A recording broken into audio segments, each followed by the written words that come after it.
मेरठ शहर का वो पुराना इलाका जहां दिन में भी सन्नाटा पसरा रहता था। छोटी छोटी गलियां, पुराने मकान और हर शाम के साथ आने वाला एक अजीब सा डर। इन्हीं गलियों के कोने पर एक छोटे से डिब्बे के आकार के कियोस्क पर रोज शाम 5 बजे से रात 10 बजे तक एक लड़की पिज्जा बेचा करती थी। उसका नाम था निहारिका। निहारिका 20 साल की थी, लेकिन उसकी आंखों में उम्र से कहीं ज्यादा थकान और संघर्ष छलकता था। उसके पिता एक फैक्ट्री में मजदूरी करते थे, लेकिन 2 साल पहले एक दुर्घटना में उनकी कमर की हड्डी टूट गई थी। अब वह चल फिर नहीं सकते थे। मां घर के छोटे मोटे काम करके कुछ कमा लेती थी। निहारिका ने ही परिवार की जिम्मेदारी संभाली थी। उसका पिज्जा स्टॉल शहर के एक कॉलेज के पास था। कॉलेज के छात्र उसके पिज्जा के दीवाने थे। वह घर पर ही आटा गूंथ कर लाती, सब्जियां काट कर लाती और फिर उस छोटे से गैस स्टोव पर पिज्जा बनाती। उसका पिज्जा सस्ता और स्वादिष्ट था। इसी से उसका और उसके परिवार का गुजारा चलता था। लेकिन इसी कॉलेज के कुछ छात्र उसके लिए सिरदर्द बन गए थे। विशेष रूप से 2 लड़के, विक्रांत और उसका दोस्त आदित्य। विक्रांत एक धनाढ्य परिवार से था। उसका पिता शहर का एक बड़ा बिल्डर था।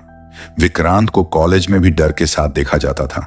वह और आदित्य अक्सर निहारिका के स्टॉल पर आते, पिज्जा खाते, लेकिन उनकी नजरें हमेशा निहारिका पर टिकी रहती। एक शाम की बात है। विक्रांत और आदित्य स्टॉल पर आए। विक्रांत ने पिज्जा मांगा और फिर निहारिका से बोला, तुम्हारा पिज्जा तो बहुत अच्छा है, लेकिन तुम और भी अच्छी लगती हो। क्यों ना तुम हमारे साथ घूमने चलो, हम तुम्हें अच्छा पैसा देंगे। निहारिका ने सिर झुकाकर कहा, मैं सिर्फ पिज्जा बेचती हूं, बस इतना ही। उसकी आवाज में डर था। विक्रांत हंसा। डर क्यों रही हो, हम तो तुम्हारे फैन हैं। उसने पैसे दिए और चला गया, लेकिन जाते जाते उसने निहारिका के हाथ को छू लिया। निहारिका ने अपना हाथ झटक लिया, लेकिन चुप रही। अगले दिन विक्रांत फिर आया, इस बार अकेला। उसने कहा, निहारिका, मैं तुम्हारी मदद करना चाहता हूं। तुम इतनी मेहनत क्यों करती हो? मेरे पापा के पास एक बड़ा रेस्टोरेंट है, तुम वहां काम कर सकती हो, अच्छी सैलरी मिलेगी। निहारिका ने सिर हिलाया, मैं यहीं ठीक हूं, मुझे दूसरी नौकरी नहीं चाहिए। विक्रांत का चेहरा गंभीर हो गया। तुम समझ नहीं रही, मैं तुम्हारी भलाई चाहता हूं। अगर तुमने मेरी बात नहीं मानी तो तुम्हें पछताना पड़ेगा। यह धमकी थी। निहारिका का दिल धड़कने लगा। उसने कोई जवाब नहीं दिया। विक्रांत चला गया। उस रात जब निहारिका स्टॉल बंद करके घर जा रही थी, तो उसे लगा कि कोई उसका पीछा कर रहा है। वह तेजी से चलने लगी। पीछे के कदम भी तेज हो गए। वह दौड़ी और एक दुकान के अंदर घुस गई। दुकानदार उसे जानता था। उसने पूछा, क्या हुआ बेटी? निहारिका ने बाहर झांका। कोई नहीं था। शायद उसका भ्रम था, लेकिन उसका दिल अभी भी तेजी से धड़क रहा था। अगले कुछ दिन शांत रहे। विक्रांत और आदित्य नहीं आए। निहारिका ने सोचा शायद उन्होंने उसे भुला दिया, लेकिन वह गलत थी। एक शुक्रवार की शाम कॉलेज में कोई फंक्शन था। ज्यादातर छात्र कॉलेज में ही थे। निहारिका के स्टॉल पर बहुत कम ग्राहक आए। रात के 8 बज चुके थे। वह सोच रही थी कि आज जल्दी स्टॉल बंद कर दें। तभी एक कार आकर स्टॉल के सामने रुकी। कार से विक्रांत और आदित्य उतरे।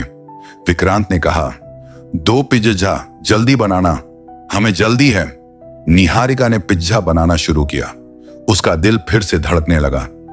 आज गली खाली थी। आसपास के दुकानदार भी अपनी दुकानें बंद कर चुके थे। सिर्फ उसका स्टॉल खुला था। पिज्जा तैयार हुआ। निहारिका ने उन्हें दिया। विक्रांत ने पैसे दिए और फिर अचानक उसने निहारिका का हाथ पकड़ लिया। अब तुम हमारे साथ चलोगी? निहारिका ने चिल्लाना चाहा, लेकिन आदित्य ने तुरंत उसका मुंह दबा दिया। दोनों ने उसे खींचकर कार में डाल दिया। निहारिका ने जोरदार प्रतिरोध किया, लेकिन 2 युवकों के सामने वह कहां टिकती।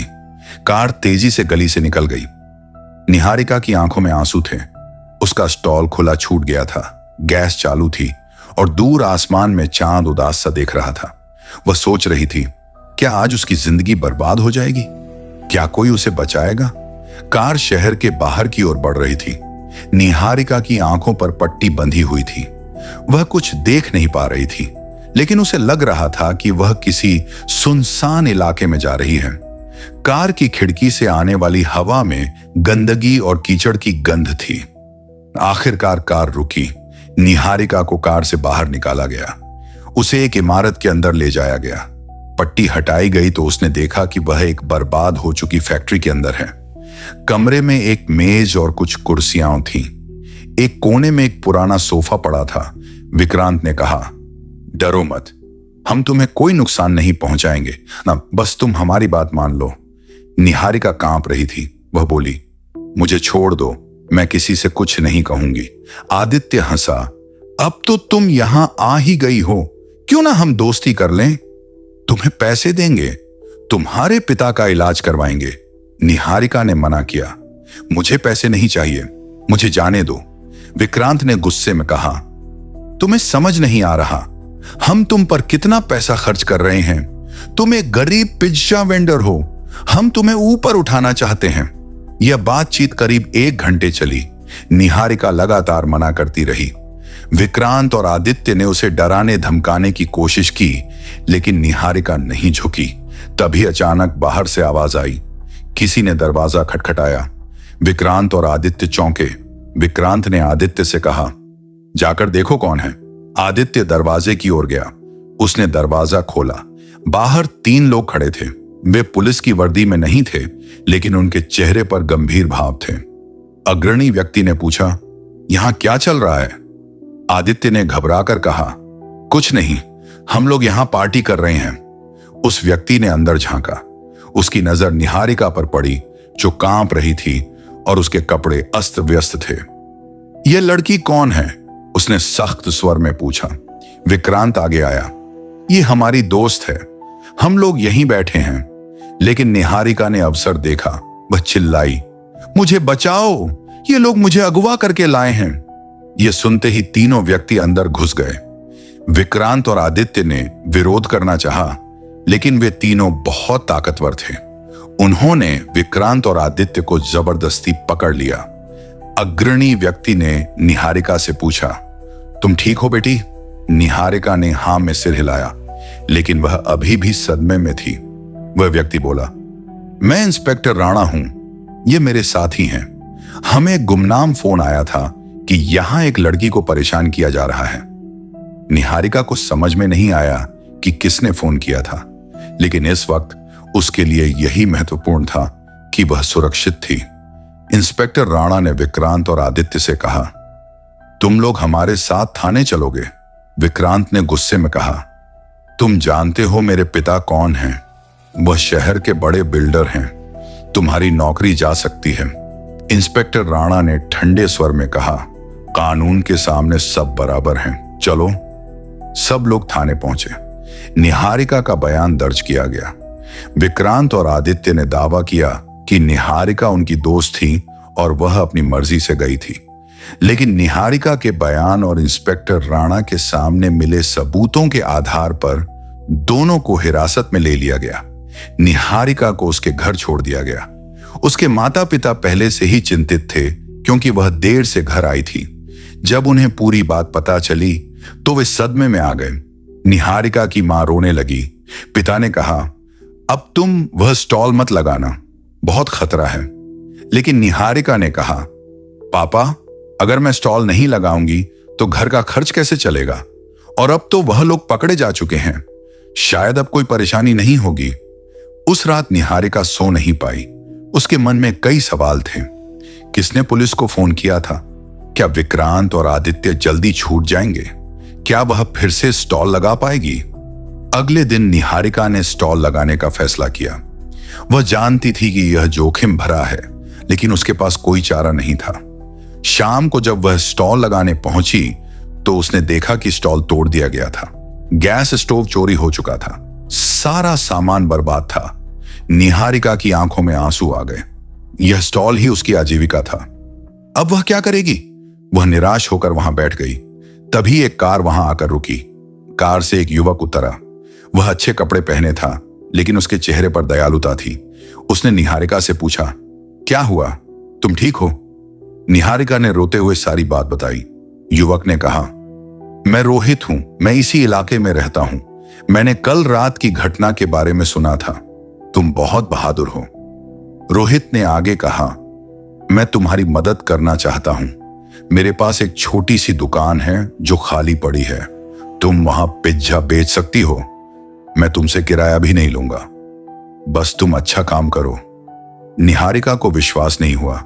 लेकिन आप ऐसा क्यों करेंगे? आप मुझे जानते भी नहीं। रोहित मुस्कुराया। कभी कभी इंसान को बिना किसी स्वार्थ के मदद करनी चाहिए। तुम्हारे सामने आए संकट ने मुझे प्रभावित किया है। निहारिका ने धन्यवाद दिया। उसे लगा कि शायद भगवान ने उसकी सुन ली है। रोहित ने उसे दुकान दिखाई। दुकान छोटी थी, लेकिन साफ सुथरी और अच्छी जगह पर थी। अगले दिन से निहारिका ने नई दुकान से पिज्जा बेचना शुरू किया। व्यवसाय फिर से चल निकला। रोहित रोज आता, पिज्जा खाता और निहारिका से बातें करता। धीरे धीरे दोनों में दोस्ती हो गई। 1 महीने बीत गया। विक्रांत और आदित्य जमानत पर छूट गए थे, लेकिन वे निहारिका के पास नहीं आए। निहारिका ने सोचा कि शायद अब सब ठीक हो जाएगा। लेकिन एक शाम जब निहारिका दुकान बंद करके घर जाने की तैयारी कर रही थी, रोहित आया। उसके चेहरे पर चिंता थी। उसने कहा, निहारिका, मुझे तुम्हें कुछ बताना है। निहारिका ने पूछा, क्या हुआ?